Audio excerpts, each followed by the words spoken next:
Afternoon, everyone. Let me just make sure I have to reconnect my Facebook to my StreamYard. Okay, cool. So today's meant to be Monday Magic, but it's Wednesday. Because my little dude was unwell on Monday. But the topic at hand today is the difference between over promising and over delivering. Now, I've had a couple of conversations with a couple of business owners over the last week or so, and for one of them, definitely there is a pretty serious case of over promising that in the long term would be really hard to sustain. So what would happen is eventually you've promised like a huge range of like various different things that you're going to deliver on a weekly, daily, monthly, promise aspect, and then actually those things are going to start to drop off. And what that can do is it makes you look like you're failing at the thing that you've promised to deliver. So let's just give you some like real life examples of this stuff. Hey, Amy. Oh, can't we live? Let's give you some real life examples. So let's just say you have, I'll use this example. So this person has a membership and they're stating that they're going to go live for, every day for twice a day for 5 days a week.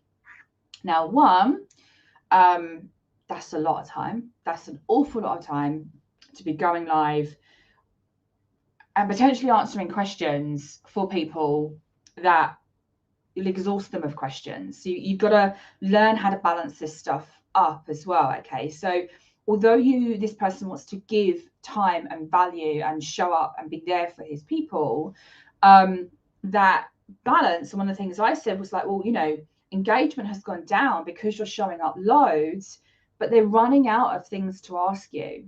Okay, so he's over promising on these various bits and pieces, and at some point they will start to drop off.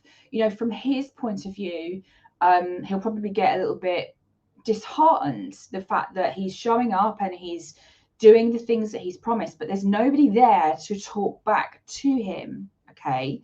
And eventually they'll drop off. There'll be other things that come up, and as the business grows, it becomes harder to maintain those sorts of things, because some of the other elements that occur within the business, that means that he can't do stuff because he's online all the time, they'll start to suffer. So when it comes to really looking at what you're trying to deliver in a membership, in a course, in group coaching, as a one-to-one service, all of the things that you're offering, all of the packages that you're offering, really I kind of look at it as, and I don't want this to be perceived in the wrong way, the bare minimum. And bear with me on this, because I never deliver the bare minimum. It just doesn't happen. It's not part of who I am. But when you're looking at what you're going to deliver, you deliver all of the variables, all of the things, the bullet points that absolutely have to go into that service, course, product, whatever it is, in order for the person to get that full transformation that you are promising, that you are selling, right? But you just do that on that base level. It's like a tick sheet. You just tick everything off to make sure that you deliver as you promise. Your sales pages form your terms and conditions. You've got you should have terms and conditions built into your website. So all of these things become like a legally binding contract of stuff that you must deliver upon payment of a customer. And of course, to keep customers happy with their purchases. And like I say, I look at that as like the bare minimum. But for me, it's like the bare minimum for them to achieve that amazing transformation, that A to B process that they have to get through. And then we go and look at the over-delivering side of things, right? Hi, Liz. The over-delivering. So I'm a little bit of an over-deliverer. And so over-delivery are the things over and above the bare minimum things that you have promised. So bare minimum things you have to deliver in order for you to fulfill that agreement, that energetic exchange, that contractual exchange, whatever it is for your person to that has bought from you, right? But over delivery, those things you can throw in as and when you have time, you want to, you're feeling that there's just an extra something that you can give them. The over deliverables don't make up part of that absolute bare bones basic, that, you know, non-negotiable stuff that you have to deliver. The over delivery is like the cherry on top of the cake. It's the it's the sweet spot, it's the extra goodies, it's the extra treats. I always do like visual, you know, I'm a bit of a visual person and I do the whole cake thing, right? But I always like as the sprinkles that go on, you know, the really colorful sprinkles that go on top of the cake. And so you've delivering the whole damn cake, right? That's your non-negotiable. That is you not over promising, you're delivering what you say you're going to deliver, and it happens, it occurs, and it's like clockwork. But then like the over delivery, the little sprinkles that go on the top, that makes things, you know, just special. It gives them extra bits and pieces that can help them get to their goal quicker, or to maybe get to a slightly better version of the goal that they've got, or just to make the transition from one place to another easier. Like it's those extra cool bits that I really enjoy, you know, in particular delivering. It's also one of those things that people generally remember you for. So people always remember how you made them feel. It's not necessarily what you did for them. It's always about how you made them feel. So can you imagine, like, you build this lovely cake with them. See, cake is my analogy that I use for loads of things. But then actually you throw on like a cherry and some sprinkles. And well, if you really feel like it, stick a couple of sparklers in there too to make it extra special. And they will always remember you. And that just helps with, you know, building that know, like, trust factor. And it helps with, you know, increasing conversion rates. You know, recently I was looking at my conversion rates, my sales conversion rates with my mentor. And, you know, I'm converting at around 15% for a sales conversion, which is really high when industry standard is around 2 to 5%. And I think that occurs because people know that when they invest with me, they do get the bells, the whistles, even though actually it might look like, you know, pretty normal stuff on the list of things that we'll absolutely categorically do. They always know that the extra bits that get thrown on top, that makes it all that, you know, all that more worthwhile.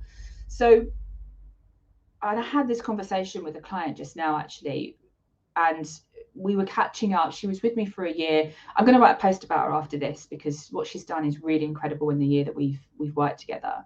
But she asked the question, she was like, why did I build things so big and so vast? And I was like, because you were over promising. Like, you were just throwing everything and the kitchen sink at this course, because in your mind you was making it worth it to the people that were buying and investing. Because at that point you didn't have the mindset of understanding that actually it was worth it anyway. You didn't have to throw everything at it. You didn't have to over promise all these various things that made it really, really hard for you, and has given you a bit of a quirky vibe when it comes to redoing another course launch. She's figured out that actually big juicy courses isn't for her, and we're going to be looking at doing something slightly different for her this year.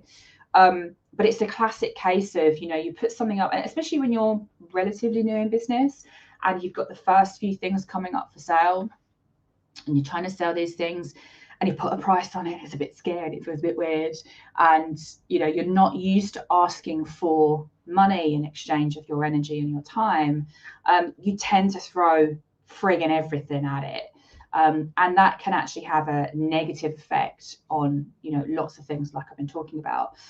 It makes it hard for you to deliver. It makes it hard for you to maintain. It makes it hard for them to kind of keep up and keep them entertained and keep them engaged, you know, because you can massively overwhelm someone with a huge amount of content for them to get through. You know, some people feel like they have to attend every single live and every single video. And if you're doubling those up every single day, that's a lot of work for someone, and it can really lead into overwhelm, which doesn't give them that sexy feeling, that great feeling of, oh my God, like I just did this with Sam, and, you know, blah, blah, blah, and that great feeling that you want them to go away with when they're finished. So I just wanted to bring this in as part of the Monday Magic set of stuff that I'm going to be doing. I don't know how long I'm going to do it for. I just want to tell you about some of the things that happen in my, you know, my week to week, and some of those little highlights that I know is going to really help with some of you guys that are listening and watching and catching on replay and stuff like that. So I will be back. again on Monday.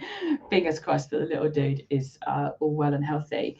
I'm opening up some free calls to see if there's anything I need or you need from me to help you. So I will drop the link below. If you need some help with this stuff, if you need, someone to help you to pad out a course so that you're not over promising and that you are going to deliver the exact thing that you really want to deliver. I'm going to drop some, the link to booking my free call. It's called Copper and Chat, and it's literally you and I getting together and having a conversation around how I could possibly help you with that. And I have lots of different ways in which I can help, and lots of different, obviously, investment points, and how much help you want is obviously important as well. So I've opened that back up for this year. I haven't had lots of that time and space available in the last couple of years for obvious reasons, but I actually miss working directly with people, and I really enjoy working with people. It's where my best work occurs. So we're bringing that back for 2022. There won't be a huge amount of it, admittedly, because one of the things priority for me was flipping my business round, so it's a little bit more bulletproof. But there is going to be some availability for helping you guys achieve some of those things at a quicker way. And I posted on my Facebook group, my Facebook wall, I think last week, asking for help is not about failure. It's not about you not knowing how to do something. It just usually means that you want it done faster. Like, literally, that's why I hire someone. It's not because I don't know these things now. It's just that I want it done fucking faster. So if that's you, I'll drop the link below. You're very welcome to book in for a call. Bring your fluffy slippers, bring a cup of tea, coffee, water, juice, whatever it is, and we can have a conversation. But otherwise, I'll see you again next Monday. I think I already know what the topic is, but I shall pop it in the events over in the Facebook group, and I'll see you then. So hope you have an amazing week. I'll see you later.